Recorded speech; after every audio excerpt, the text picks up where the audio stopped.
You mean nothing to me anymore. Never set foot in this house again.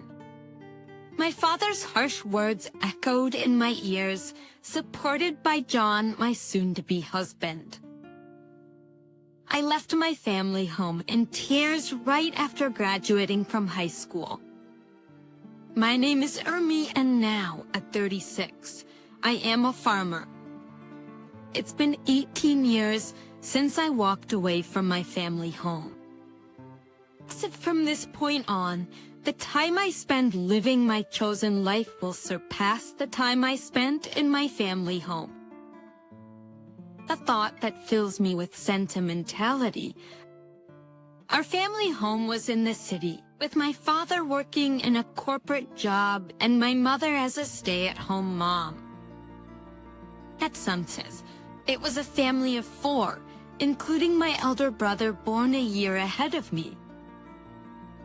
My parents were the sort who made no secret of ranking their children, with my brother always receiving preferential treatment. For some of the meals we had and the grandeur of our birthday, gifts were consistently superior for him. He flaunted his supposed superiority and always belittled me. Loneliness and cries for attention punctuated my childhood, but my parents remained unyielding. I eventually gave up, and the turning point in my life came during the summer of my second year in high school. My brother, aiming for a top-tier university, was struggling with poor mock exam results.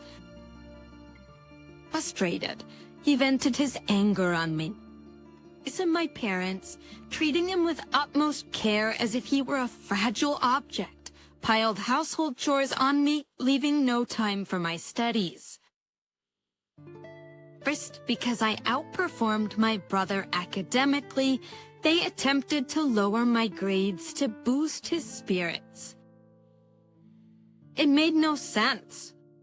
It was during this time that a teacher at my high school mentioned a rural experience program, a 2-night getaway immersion in country life. Students could stay at a host farm, harvest vegetables, and cook together. It was an opportunity to escape my toxic home environment, and I bravely signed up for it despite my father's objections. He had always dismissed agriculture as a career for those who couldn't secure corporate jobs, while my mother scoffed at me, questioning my sanity for willingly embracing manual labor and get dirty in the mud. I defied my parents' opposition and used my saved pocket money to participate. It was the first time I'd ever gone against their wishes, and it turned out to be an excellent decision for me. A start for familial love. It was a truly wonderful experience. Yorking in the fresh rural air was invigorating, and I discovered the warmth of a family. The eldest son of the host family, STC Courage John, was a year older than me and the same age as my brother. At first, I was wary because of his age, but John was nothing like my brother. He was kind yet firm, got along well with his parents, and was equally kind to me. To me, John's parents were genuinely gentle people. Though it was only 3 days, parting from the farm left me in tears, and John's mom cried alongside me, saying, "You're welcome back anytime." I promised that I would indeed return. Since they didn't use their cell phones much, I started writing them letters regularly. But before long, I began receiving replies from John, and it evolved into an exchange diary. We eventually started dating, a pure long-distance relationship without even a kiss. as my brother failed to get into his first choice university and ended up in a third-rate private college. I became a college applicant. However, my parents pressured me to get a job instead of pursuing higher education, claiming women didn't need an education. The real reason was likely their fear of me attending a better college than my brother. Since the rural experience, I dreamed of becoming a farmer. Well, I could become a farmer without attending college. John was a college student who had moved to the city, trying to pursue a college education and aiming for a new form of farming with a clear goal in mind. I dedicated myself to daily studies despite interference from my parents and brother. Upon passing the university entrance exam, my father erupted in fury, questioning if I, as a woman, intended to attend a better university than my brother.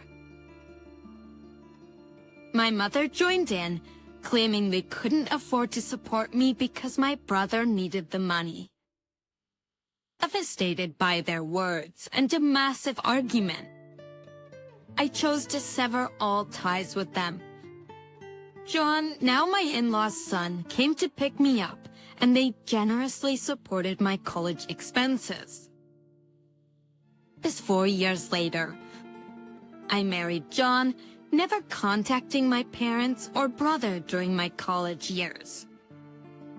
However, when my in-laws insisted we inform them about the marriage, my husband decided it was time to visit my childhood home for the first time in 4 years. The timing was chaotic during the planting season, so we could only make the visit at the beginning of summer. My husband, in-laws, and I arrived with sunburned and darkened faces from working outside.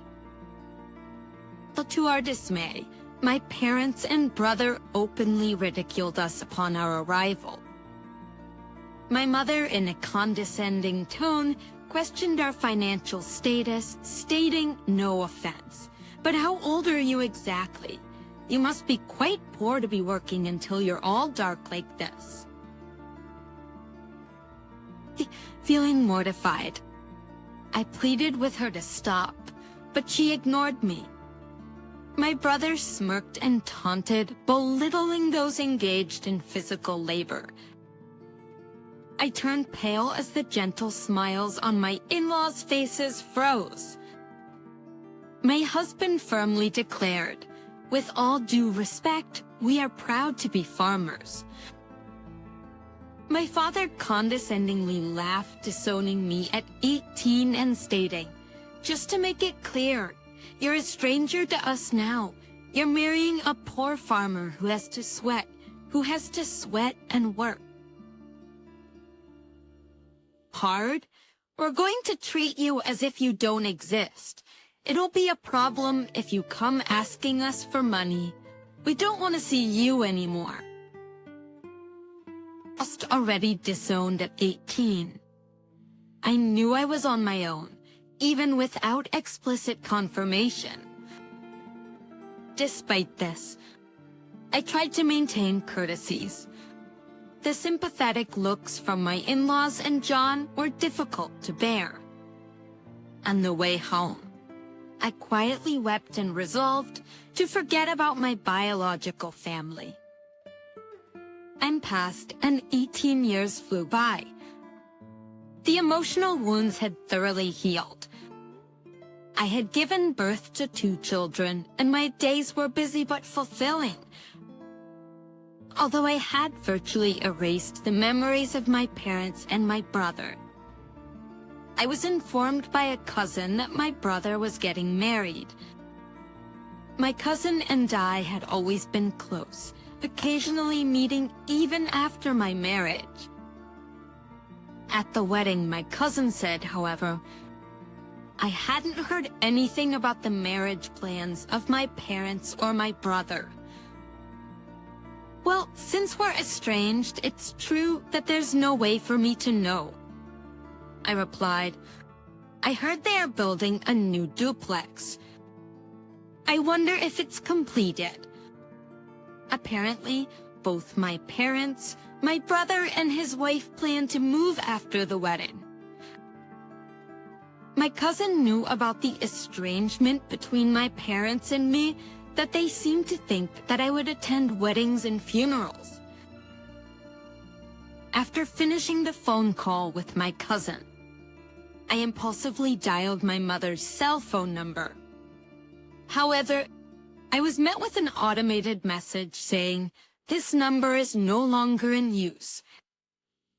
I tried calling my father next, and again, the same automated message. Had they changed their cell phone numbers? I didn't know my brother's number, so I couldn't call him. With trembling fingers, I dialed the landline for my family home, and it connected. My heart was pounding as I waited for someone to pick up. "Hello," my brother answered. "Brother, it's Amy," I said, hesitating over what to say next. Just about to offer congratulations, my brother cut me off. "There's no need for you to do anything.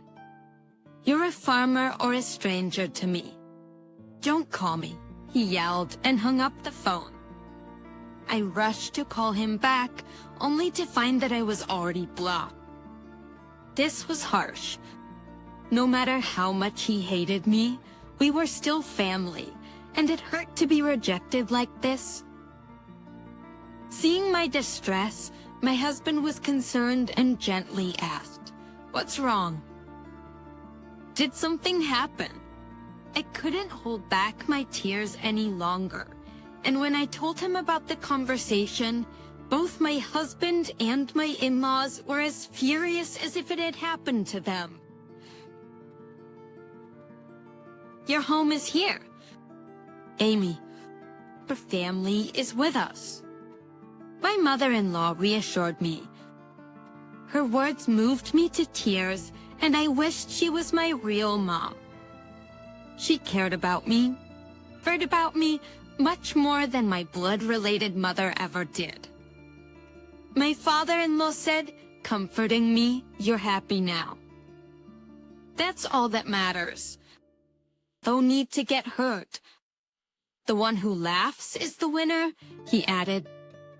My husband chimed in, saying, "Let's take them as a bad example and make sure we don't turn out like that, even for our children." Not knowing the situation, he hugged me tightly. "Thank you, everyone," I said, feeling warmth in my heart, realizing how happy I was now, even though I wasn't blessed with a supportive biological family. However, things took a drastic turn when my business was featured on national television. See, my in-laws, originally large-scale grain farmers in the American Midwest, who also grew a wide variety of vegetables and fruits, had a lot of produce that didn't meet the standards. I had studied food business in college and spent a lot of time figuring out how to sell all the produce without waste. Backed by the local farmers union, I started an online business selling jams, juices, and pickles made from slightly damaged fruits and vegetables that couldn't be sold as they were. My business was a huge success. It was a hit with moms who wanted to feed their children safe, domestically produced food, and seniors. The demand for nostalgic homemade pickles from those who cherished the taste of yesteryears led me to build a company. Operated with young women like myself who had married into farming families and unemployed individuals. Just over time, it flourished into a $5 million business. Our success story garnered an in-depth report, and following the TV broadcast, we received a deluge of attention, orders, and inquiries. Amidst the constant ringing of both the company's phone and my personal smartphone, an unknown number caught my attention. Without much thought, I picked it up, only to discover it was my estranged brother. It appeared he'd seen the national television feature on my success and wanted to borrow money to start a business. Swiftly and firmly, I rejected his request.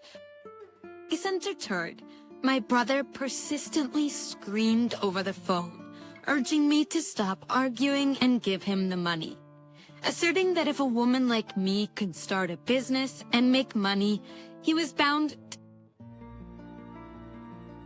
be successful. The irony struck me. This was the same brother who had previously declared me a total stranger when I was just a simple farmer. Instead of responding to his pleas, I questioned him about why they hadn't informed me about the move.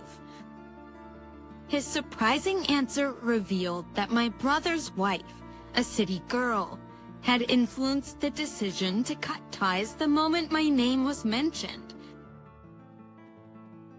An insight into her character led me to believe she shared the traits of my brother and parents.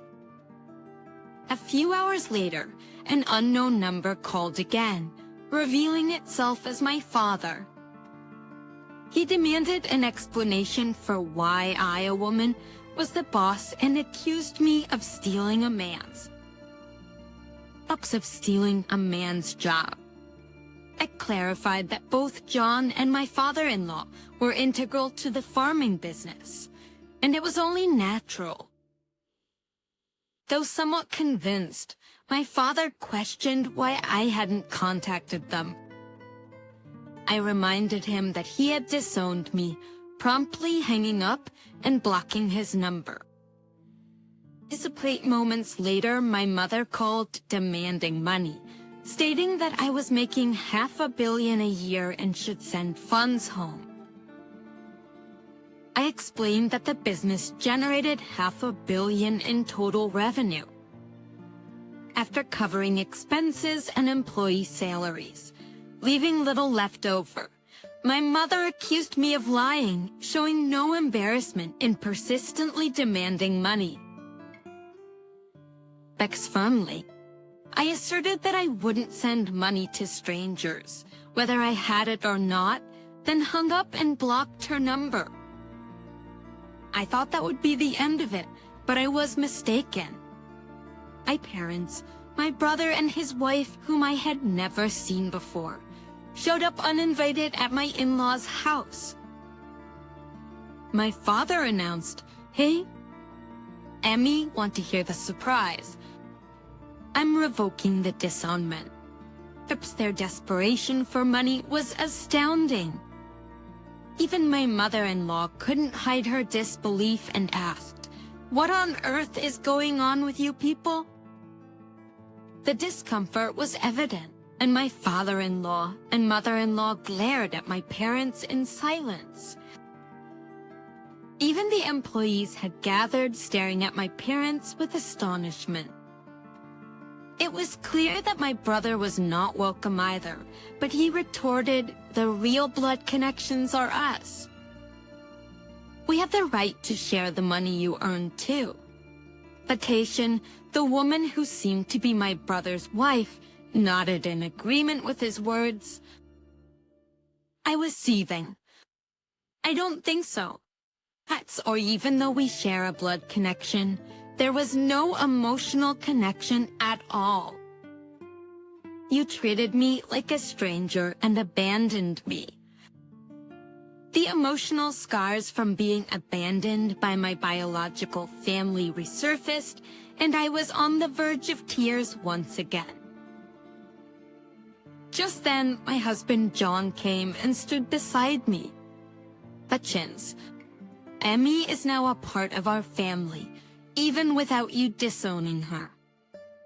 We are perfectly happy. Please go home, he defended me firmly. The employees also spoke out against my parents, saying, "Were you thinking?" How rude. There are many people on my side here, as I realized that this was where I truly belonged. I felt profound happiness. My brother grew angrier and yelled, "Shut up, you country bumpkins! You're all low-educated trash, aren't you?" Obey what we say in silence. But John calmly replied, "Well, both my father and I are Ivy League graduates, and Amy has graduated from a well-known agricultural university. Why are you farming despite being graduates of top universities?" He blurted out, unresponded confidently. To responded confidently, "Farming is a respectable profession where we can fully utilize what we studied in I couldn't help but burst into laughter amidst the tension of the situation. "Brother, you've lost to John and everything," I said, feeling a sense of relief. Perhaps I had been too afraid of my brother and parents. I wanted to make it unequivocal one last time. We are already strangers. I paused for a moment, deliberately shifting to a more polite tone. "So, I can't lend or give money to strangers. Please leave. If you cause a disturbance or act violently, I'll call the police and take legal action." I made it clear that our ties were severed. Fixing my in-laws and husband moved closer to me to shield me from any harm that my parents and brother might cause. I was deeply moved by their protective presence, feeling truly cherished. The employees also chimed in, shouting at my parents to leave. According to a story I later heard from my cousin, my brother and parents had attempted to get rich quickly through a business venture, accumulating debts. Instead of seeking financial assistance from me, that arrogant attitude had led to a significant failure, and now they were on the brink of bankruptcy.